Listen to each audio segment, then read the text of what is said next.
driver. Today we're getting the tires changed on the MX-5. Later this week we're going to go do a time attack at a local track. It's actually a go-kart track most days of the week, but they do time attack as well as drifting events. These tires on here are just about toast, so I ordered a new set of Achilles. They're pretty grippy, but also not too crazy because this is still my daily driver, and it does actually rain around here sometimes. Today is like our first rain in like probably 6 months, no joke. So anyways, with that weather and with the new tires waiting at home ready to go, we're gonna go and well, we're gonna properly see off this set of tires. It's gonna be sick.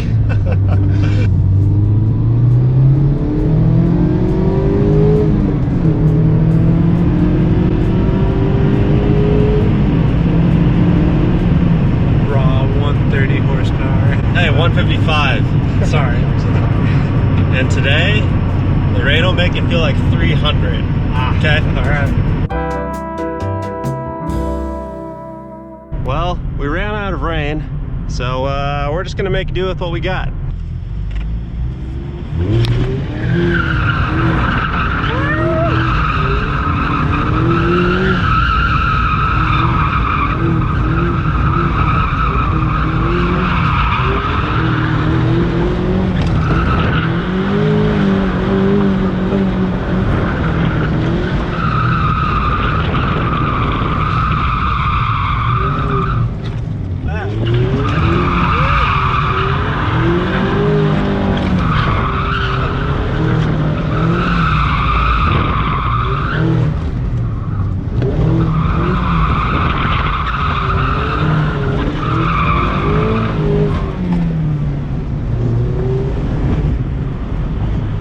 Yeah, so it's settled. I need a drift car, like 100%. This car is so easy to drive. I feel like it doesn't do anything unexpected. It's just like, yep, here we go.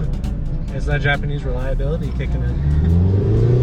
And it doesn't ever complain. It's always just like, whee! This car is, I swear, it's like a little puppy dog that just wants to play all the time. Like a scrappy dude. Just let me at him. No, not now. Not now. Yeah, a drift car is definitely in my future. I don't know how much longer I can live without one. You gonna have like one of those pro drift cars with like the no bumper things, or are you gonna be like more like into that classic like glossy paint, like show quality? Well, that's how it starts. You have your fresh build, new paint, fresh engine, and then you take it to an event and smash in the rear.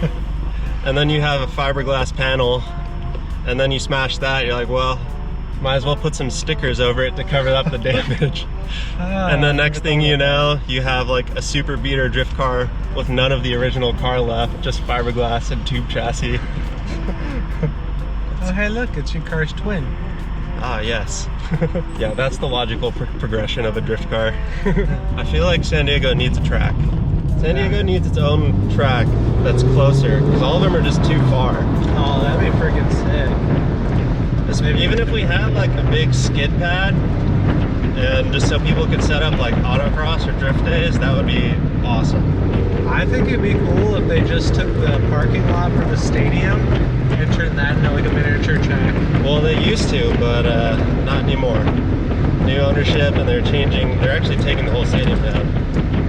Really? Yeah. God damn. I didn't know that. Anyways, let's go throw on some freshy tires, because these are officially donezo.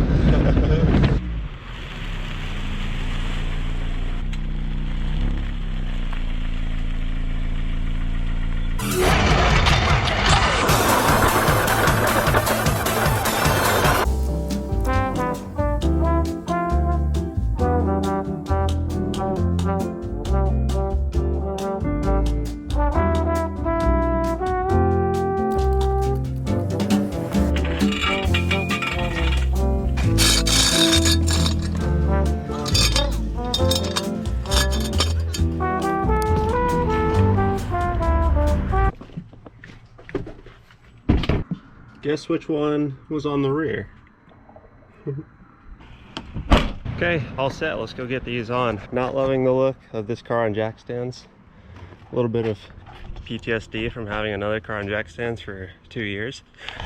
But this one should be for about 2 hours, so we're all good.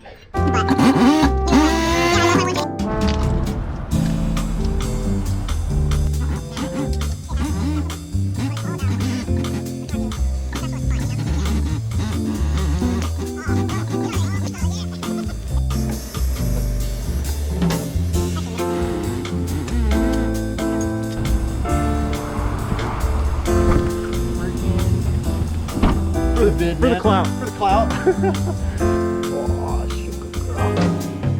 So we got the tires back late last night from being balanced, so here they are. I'm actually a big fan of these wheels. They're like the wheels on the Z, which are the Watanabe style. I feel like these are kind of like a modern, you know, interpretation of this classic RS Watanabe 8-spoke design.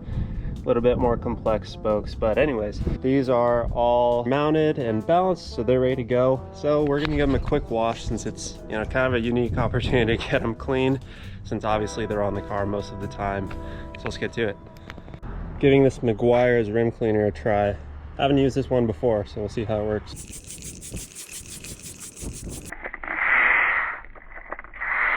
So while these are drying, let's talk about the tires that we got. These are the Achilles. They're 205 45 17 88s, and they look like they're gonna be pretty nice. You can tell that they're completely square. There's not much of like a rounded edge to them, and they should have as much basically contact patch as you can afford to have on this size of wheel. I got them because you can see that they have a lot of basically bigger blocks on them, so it's going to give us the most contact patch as we can, but it has these big grooves, so it'll still be able to run in rain. They're not the most aggressive tire, since it is still on my daily driver and I don't want something super loud and super grippy all the time. So this was basically what I found in the middle. So it's going to be grippy, but it can still run it in the rain. Should be good.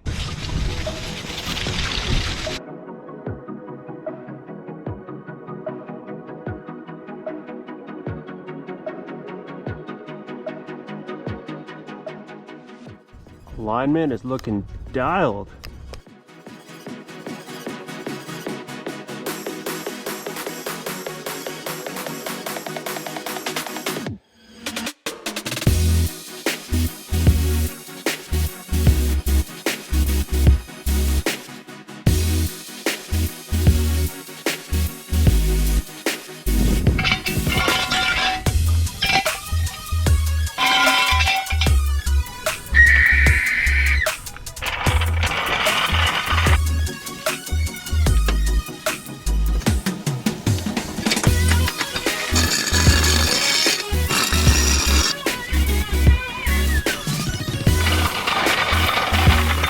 Alright, all wrapped up.